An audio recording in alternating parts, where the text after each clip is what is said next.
ஒரே ஒரு நெல்லிக்காய் எடுத்துக்கணும் கம்ப்ளீட்டாக. வெட்டி நல்லா கட் பண்ணி அந்த கொட்டையை எடுத்து வெளியே போட்டணும். அப்புறம் ஒரு கைப்பிடி கருவேப்பிலை, நல்லா சுத்தமான கருவேப்பிலை எடுத்து நல்லா வாஷ் பண்ணிவிட்டு ஒரு கைப்பிடி, ஒரு இன்ச்சுக்கு இஞ்சி எடுத்துக்கணும்.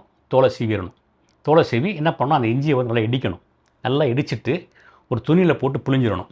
ஒரு சின்ன கப்பில் புழிஞ்சு வச்சிட்டோம்னா ஒரு 10 நிமிஷம் கழித்து பார்த்தா மேலே கீழே சுண்ணாம்பு தேங்கிடும், மேலே இஞ்சி தண்ணி இருக்கும். அப்புறம் பார்த்தா வில்வ இலை, வில்வ பார்த்தா ஒரு 9 பீஸ் இருக்கும் இலையில், 9 12 இருக்கும். வில்வ இலையும் எடுத்து போடணும். இதில் இந்த பண்ணக்கூடிய இந்த காய்கறி ஜூஸில் வில்வ இலை அதுக்கு ஒரு நூல் இருக்குது, எல்லாம் எடுத்து வச்சுக்கணும்.